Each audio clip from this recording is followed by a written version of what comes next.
Good evening. It's Monday, the 15th of February 2021.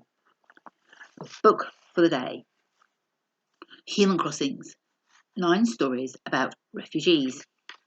And I've been reading to you a story entitled AMINA'S Diary, a journey crossing the borders to human unity, written by Noha.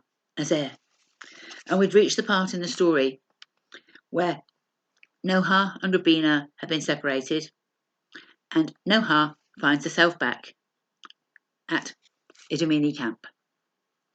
So now I am back here praying that Rubina has managed to get away. I have decided to find an agent in Athens who can fly me to France. I can't make this journey on my own. 28th of June 2016, the Jungle Calais, France. I have arrived at the infamous Jungle in Calais. It is known around the world as the corrupted version Jungle.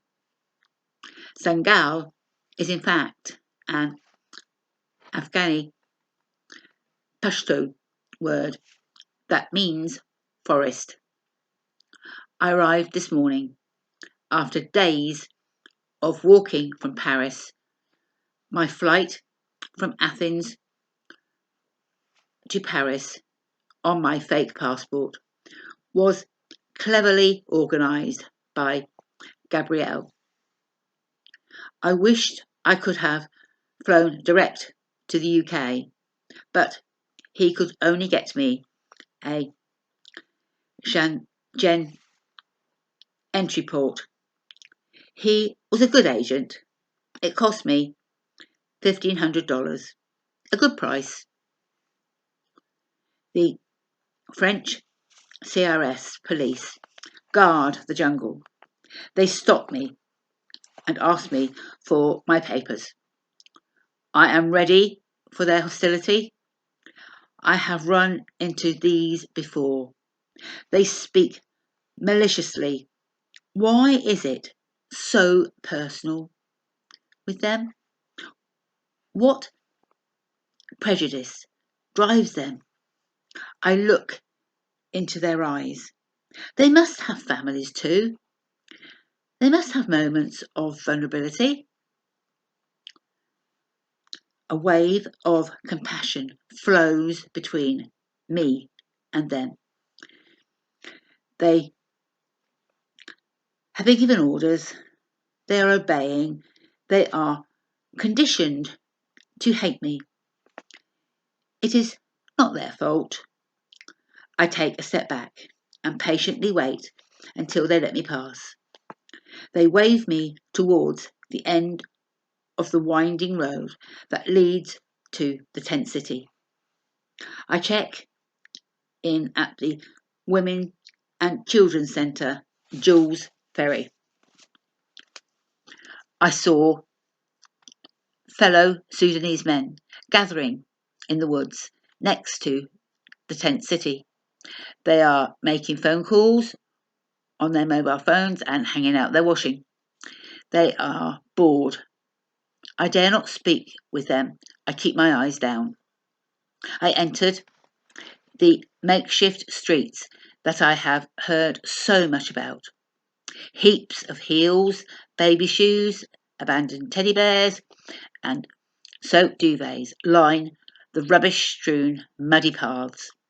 I notice the same forlorn faces I saw in Saraf Omra. Some live in tents, others are more resourceful and build temporary structures of lightweight timber and awnings. There is an entire area where people are living in shipping containers. It is surrounded by fencing and has special entry for those who have sought asylum. In France and are processing their claims. Flags from all around the world are flying in every corner of this camp.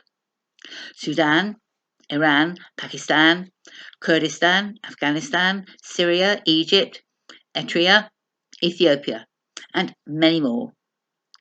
I notice they aren't all mixed up. The different nationalities group together, threading their own quarter. It is out of fear or choice. Even the shops along the central pedestrian route symbolise the different nations. And tomorrow we'll find out some more that's going to happen to Amina at the jungle. Human Crossings, 9 stories about refugees, can be found on Amazon and also on its Facebook page. Till tomorrow. Good night.